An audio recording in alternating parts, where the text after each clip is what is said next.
Viandé. Port de Roissy, aux alentours de Paris. C'est là où on va se rendre pour la vidéo. Une ville qu'on ne connaissait pas. Et voici ce qu'on a découvert. Si les gars, je pense qu'avant il y avait des commerces. Et là, en vrai, tout est détruit. Parce que ça, c'est parfait pour faire une librairie, par exemple, tu vois, ou une boulangerie. Mais là, les gars, il n'y a plus aucun commerce ici. Hein. Il y a juste le bruit des avions, je pense que vous entendez.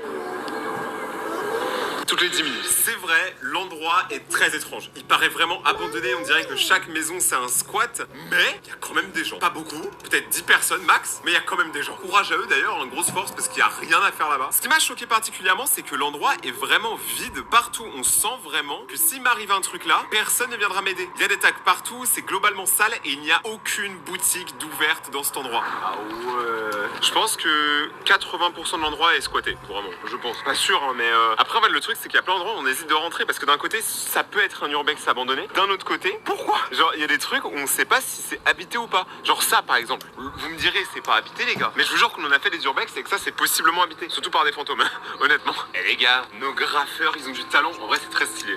Vraiment, les graphes. Aujourd'hui, on a vu que du lourd, hein, niveau graphique. Et maintenant, vous allez me dire, Rayton, pourquoi tout le monde est parti? Pourquoi tout le monde a fui cette ville? Vous voulez vraiment savoir? C'est très simple.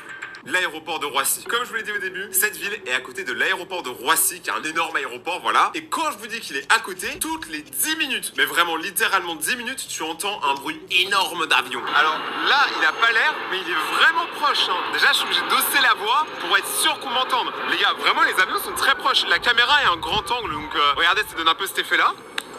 Vous voyez, l'avion est vraiment super proche, hein. On le voit très clairement. Donc ça veut dire que c'est impossible d'avoir le calme là-bas. Donc les gens, en fait, à force d'entendre tous les jours des avions décoller et atterrir, forcément, ils sont partis. Et ça crée cette ville fantôme. Après, il y a eu le nouveau Goussainville, qui est une ville un peu plus loin, un peu plus moderne et qui, elle, est habitée. Mais le vieux Goussainville, il n'y a personne. On a croisé que des chats. On a trouvé le seul habitant de la ville. C'est Monsieur Chat.